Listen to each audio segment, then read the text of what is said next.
네. 이번에는 그 코로나19와 관련해서 이제 거리 그 두기 1단계로 이제 낮아졌잖아요. 그럼 이제 앞으로 이 증시는 어떻게 흘러갈 것인가? 예, 요거에 대한 이야기를 한번 나눠보시죠. 사실 뭐 1단계 됐다고 해서, 그러니까 결론적으로는 이제 우리 한국 흐름으로 봤을 때는 이제 뭔가 좀 거리 두기가 또 완화되니까 당연히 아까 뭐 그 말씀드린 대로 편의점이라든가 음식료 업종, 그러니까 음식점이라든가 이게 또 자영업하시는 분들한테는 좀 숨통은 트이실 수 있겠죠.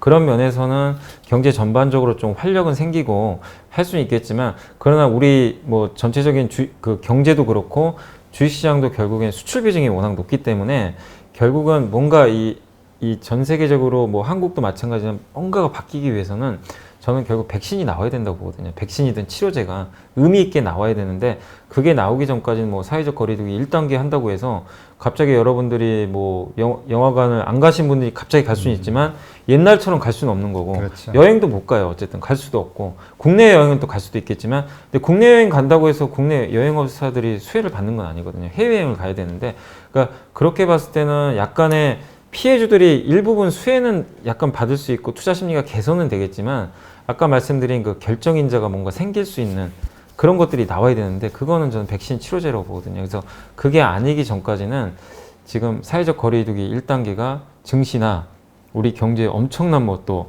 갑자기 변화를 주거나 그럴 것 같지는 않다고 생각하기 때문에 좀 중립적이다. 아직은 좀 그렇게 보고 있습니다. 네.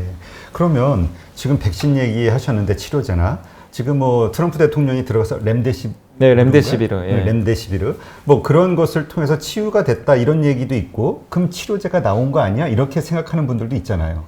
근데 그게요, 그러니까 저도 사실 이쪽은 제가 전문 분야 아니라서 공부를 해보고 있는데 어렵긴 한데, 그 얼마 전에 그 셀트리온의 서정진 회장님이 어떤 IR에서 그 이제 유튜브로 생중계한 제가 한번 봤어요. 네. 그분이 이제 그 워낙 전문가니까 또 잘 알고 계시더라고요. 그러니까 뭐냐면 이거를 막을 때 그 중증까지 가면 치료제가 사실 그렇게 필요가 없대요.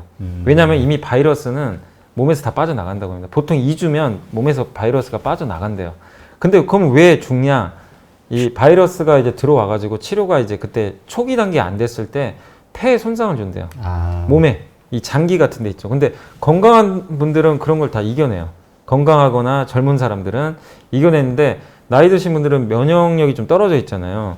그래서 특히 좀 몸이 안 좋으신 분들은 이게 한번 바이러스가 침투했다가 그 나가더라도 이제 바이러스는 없는데도 장기가 손상되니까 결국엔 죽는 경우도 발생하고, 그래서 결국에 렘데시비르나 그런 게 치료제라기보다는 그런 거 있잖아요. 그 이제 이런 뭐 장기 손상이라도 죽는 걸 막아주는 거거든요. 그래서 이번에 트럼프 대통령이 제가 건강한 것까지는 제가 뭐 모르겠습니다. 건강한 것 같아요. 지금 이렇게 금방 살아 들어온 거 보니까 네. 몸이 좀 상대적으로 건강한데, 트럼프 대통령도 그거 치료 받아서 꼭 뭐 더 엄청나게 좋아졌다 그러기보다도 그런 치료제 효과도 물론 있었겠지만 그걸 뭐 사망을 막아주는데 근본적인 치료제는 아직 없는 것 같아요. 제가 봤을 때. 그래서 그때 서정임 회장님의 그 어떤 IR 그 동영상을 좀 보면서, 아, 이게 치료제가 근본적으로 나오기 위해서는 렘데시비르 같은 중증 치료제가 아니라 초기에 그냥, 그러니까 만약에 초기에 그 뭐죠, 타미플루 아시죠? 네. 우리 이제 그 신종플루 걸리면 그거 사실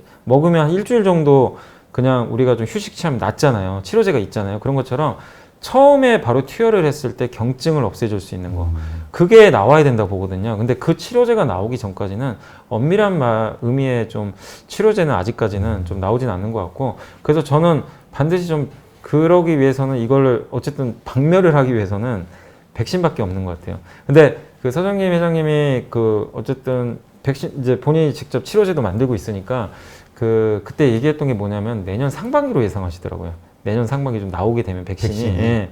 왜냐하면 지금 워낙 많은 전 세계 국가들이 하고 있으니까 상반기에 의미 있는 백신 나오지 않을까. 그러면은 하반기부터 그게 아마 투입이 되면 내년 하반기는 만약에 그렇게 그 스케줄도 되려면 내년 하반기에는 이제 모든 게 다 정상으로 돌아갈 수도 있는 거죠. 근데 이거는 뭐 그분 말씀이 맞다 이걸 떠나서 좀 그래도 현업에 있는 분이니까 한번 참고는 해보시면 좋을 것 같아요. 그래서 내년 최대한 상반기까지는 한번 보시는 것도 좀 체크해 보시는 것도 좋을 것 같습니다. 네. 근데 그 백신과 관련해서는 논란이 좀 있을 것 같아요. 왜냐하면 우리 이렇게 여러 분들 의견을 듣다 보면은 백신이라는 거는 사실 엄청난 임상 실험을 통해서 상당한 시간이 흐른 다음에 네. 안정성이 입증된 다음에 나와야 네. 되는 건데 네. 우리 지금 절차를 생략을 하잖아요. 급하니까 어떤 부작용이 생길지 어떻게 하냐. 네. 그런 어떤 염려 맞습니다. 때문에 이게 정부에서 딱 법으로 이렇게 제재하지 않는 한은 자유의지에 맡기는 경우에는 또 안 맞는 분들이 있을지도 네. 모르겠다는 생각이 많이 들더라고요. 그래서 그게 좀 논란이 있었던 게 저 기사를 보니까 이제 우리 한국은 사실 지금 백신 만드는 기업이 몇 개 없어요. 없고 제가 알기로는 제넥신이 있는데 제넥신 같은 경우 내년 하반기 정도에 그게 끝난다고 하더라고요. 그러니까 아직은 한국보다 이제 미국이 중요한데 미국이나 영국 쪽에서 뭐 아스트라제네카도 있고 또 존슨앤 근데 오늘 존슨앤존슨은 또 하다 보니까 지금 아까 속보 떴던데 백신 임상 중단했더라고요. 부작용이 한 명 생겨가지고 그만큼 어렵긴 어려워요. 이제 말씀하신 대로. 근데 이제 트럼프나 미국이나 전 세계 정부는 마찬가지인 것 같아요. 생각들이 뭐 부작용을 떠나서 일단 빨리 이걸 진정을 시켜야 되니까 어떻게든 빨리 출시하고 그렇지. 싶은 거 그 심정은 이해하죠. 근데 제약사들 입장에서는 그거 책임지고 싶지 않거든요. 그거 다 제약사 책임이잖아요. 후유증 네, 나오면. 맞아. 그러니까 이게 정부가 보증을 해줄 것도 아니고 그러니까 FDA도 뭐 가이드라인을 올린다고 하는데 제약사 입장에서는 어쨌든 충분히 검증된 상태에서 이거를 출시하긴 원하는데 그거는 미국 정부랑 그 제약사들 간에 뭔가 좀 합의가 저는 있어야 된다고 봅니다. 그러니까 저도 물론 빨리 나오면 당연히 좋죠. 그건 좋은데 부작용이 나오면 사실 나오니만 못하거든요. 그건 그렇죠. 아무 필요가 없는 거예요. 그럼 임상만 날리는 결과 되니까. 그래서 저도 개인적으로는 트럼프나 뭐 미국 정부의 입장은 저도 알겠지만 그러나 중요한 건 사람의 생명이잖아요. 그렇죠. 생명이 더 중요하니까 제약사들의 의견을 좀 충분히 수렴해서 좀 더 많은 데이터 이런 것들을 좀 해서 하시면 좋겠고 근데 그래도 저는 모더나는 한번 기대를 해보고 있어요. 모더나가 거의 3만 명 정도 모집을 했대요. 이게 굉장히 많잖아요. 그렇죠.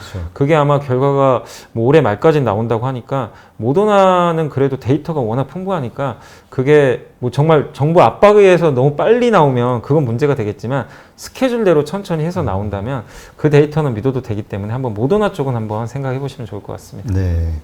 근데 이런 경우는 어떻습니까? 예를 들어서 모더나가 됐든 미국 쪽이 어떤 아니면 뭐 해외 유럽의 네. 어느 회사가 됐든 이제 백신이 나왔어요. 네네. 그 나왔다라는 소식이 증시에 이제 즉각적으로 영향을 주겠죠. 근데 네. 현실로 보면은 이런 의견도 있거든요.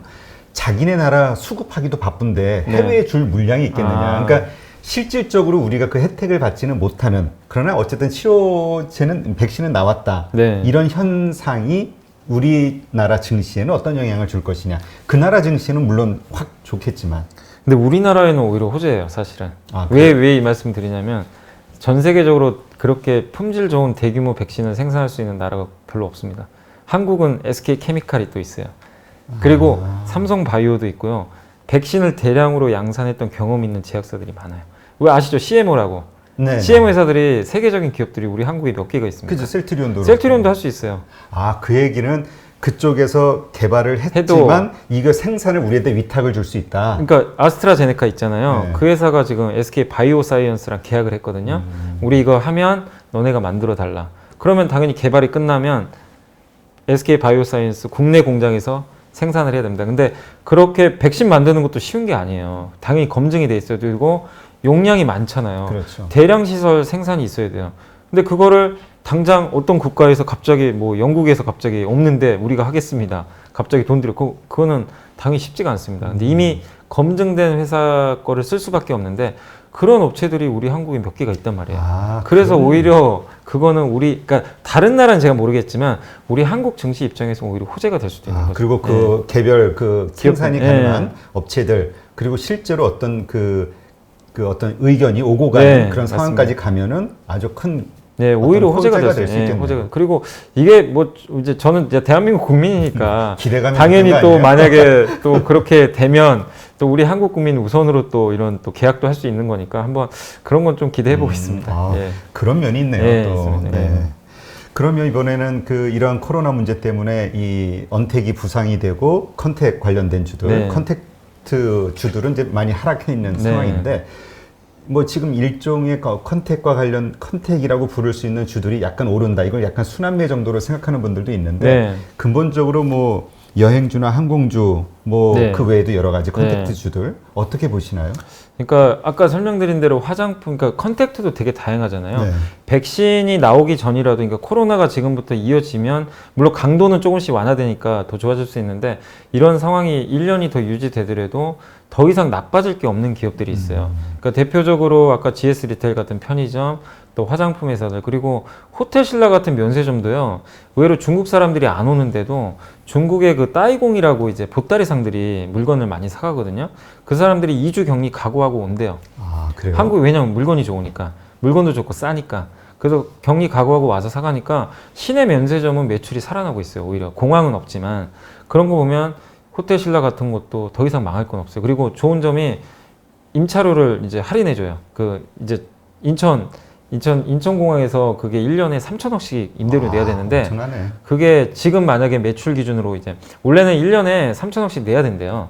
근데 이게 안 좋으니까 이제 2년 동안 그럼 너네가 매출 나오는 거에 비례해서 내라. 그렇게 되면 지금 매출 수준으로는 1년에 300억만 내면 된다고 합니다. 그래요? 그러면 이제 망할 이유가 없는 거죠. 그러니까 그런 것들이 발생하니까 그러니까 이게 호텔 신라만 그런 게 아니라 그런 기업들을 좀 찾아보시면 좋을 것 같은데 그러면 더 이상 망하지 않는데 따이공들이 와서 어느 정도 매출을 해주네. 근데 그런 상황에서 내년에 만약에 이게 풀리면 업사이드가 엄청나게 열릴 수도 있는 거죠. 그러니까 이런 기업들을 좀 위주로 좀 분석을 하시면 내년까지 이런 것들은 또 투자가 가능한데 다만 항공주나 여행주는 현금 흐름이 계속 안 좋아지는데 커버를 못해요. 이 상황이 1년 동안 이어진다고 생각해 보세요. 그러면은 뭐 카지노도 마찬가지잖아요. 사람이 안 가면. 그러니까 극단적으로 가정을 해서 내년 이맘때까지 백신 안 나와서 이 상태 유지된다. 그러면 여행, 항공, 카지노는 되게 더 힘들어질 수밖에 없어요. 그 중에 정말 뭐 안타깝지만 정말 뭐 망할 수도 있는 거고 현금이 안 돌면요. 그래서 선택을 하실 때 컨택주도 제가 안 하라는 게 아니라 그 안에서도 여러분이 정말 냉정하게 판단을 해보세요. 이 기업은 절대 안 망하겠다. 그러니까 그런 대표적인 기업이 GS 리테일하고 저는 호텔 신라 같은 기업이다. 이렇게 좀 보고 있습니다. 네. 그러니까 그 컨택 관련 주라 할지라도 이 상황이 정말 6개월, 1년 후까지 지속이 된다 네. 해도 살아남을 수 있는 네. 어떤 현금 흐름을 갖고 있는 네, 맞습니다. 이런 기업들 네. 위주로 그러니까 네. 정말 우량주 중심이네요. 컨택 네. 관련해서도. 그래서 이게 좀 쉬운 건 아니에요. 진짜 여기서도 여러분들이 다 종목 기업 개별마다 다 다르니까 면밀하게 좀 공부는 해보셔야 될 것 같습니다. 네. 그럼 지금 우리가 그 백신 아까 얘기했던 치료제 코로나 관련 이런 주들도 우리 있잖아요. 네네. 근데 지금 이제 초반에 상승했다 지금 많이 한 뭐 30% 가까이 빠진 네. 상황이라고 얘기를 네. 들었는데 이런 상황에서 뭐 좀 관심을 가질 필요가 있나요? 그 코로나 백신 같은 경우는 이제 뭐 이게 뭐라 그래야 될까 이제 뭐 치료제나 이런 기업들 같은 경우는 사실 이제 코로나 이벤트가 터지고 나서 워낙 좀 많이들 올랐잖아요. 근데 실제로 보면 실적들은 또 되게 좋더라고요. 이 그래요? 데이터들이 수출 데이터들이 매일 이제 매월 공개가 되는데 그러니까 이거를 그냥 옛날처럼 얘네들 거품이야 막 이렇게 볼 수도 없는 게 시젠 같은 기업들은 수출 데이터가 엄청나게 좋아요. 그러니까 이게 여기 우리 한국만 보면 좀 거품일 수도 있는데 유럽이나 이런 데는 또 팬데믹이 계속 발생하니까 또 연말로 갈수록 백신 안 나와버리면 여기서 끝나는 건 아니거든요. 그렇게 보면은 당연히 저는 또 한 번에 뭐 기회는 있다고는 좀 보는데 다만 저는 초보 투자분들은 제발 이쪽은 안 하셨으면 좋겠어요. 왜냐하면 이건 정말 선수라고 흔히 선수라고 그러죠. 잘하시는 분들 선수의 영역이에요. 정말 아까처럼 미리 확진자 줄어드니까 이거 며칠 후면은 1단계로 낮아지겠지. 약간 그런 개념이에요. 촉이 좋은 분들. 촉이 좋아야 돼요. 예.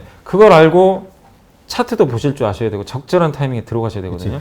이상인데 무너질 것 예. 같아. 그러면 빨리 빠져나오고. 예. 트레이딩 개념인데 이 변동성을 어떻게 견뎌요? 저도 예측 못합니다. 사실 근데 만약에 2달 후에 갑자기 아까 모더나에서 백신이 나왔어요.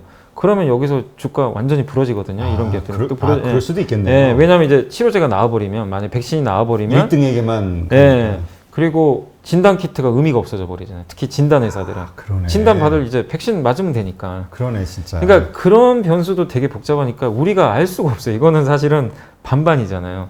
그러니까 이거는 단기 매매를 여러분들이 하셔야지 이걸 가지고 이제 쌀짜리니까 한번 사가지고 내가 뭐 내년까지 보고 어차피 백신 안 나와. 그래가지고 베팅해서 2배, 3배 이거는 정말 그거는 뭐 운도 좀 따르셔야 되는 거고 사실은 선수의 영역이니까 제발 이 좀 주린이분들 처음 하신 분들은 이쪽은 되도록이면 그냥 아예 안 보시는 게 저는 맞다고 생각합니다. 그렇죠. 어떤 분들은 지금 30% 빠졌어. 그리고 네. 지금 상황이 안 좋으니까 네. 올라갈 거야. 다시 네. 고점 회복할 거야. 네. 이런 생각 단순히 해서는 안 되겠네요. 그럼요. 되게 어려운 영역입니다. 진짜. 그리고 일단 장기 투자. 이거 앞으로 네, 더 또, 좋아지겠지 네. 하고 이제 장기 투자 개념으로 네. 또 투자 사놓고 기다리자 이런 네. 전략도 좀 어려울 것 같고. 그리고 이런 기업들이 뭐 최근에 급락했어도 저점 대비하면 뭐 10배씩 오른 기업들도 많아요. 그래요? 그러니까 절대 수치는 아직 높기 때문에 여전히 좀 조심은 해야 된다고 생각합니다. 네. 하여튼 그 주식을 시작하신 지 오래되지 네. 않은 분들은 이런 거 정말 조심하셔야 될 것 네, 같네요. 네, 맞습니다. 알겠습니다.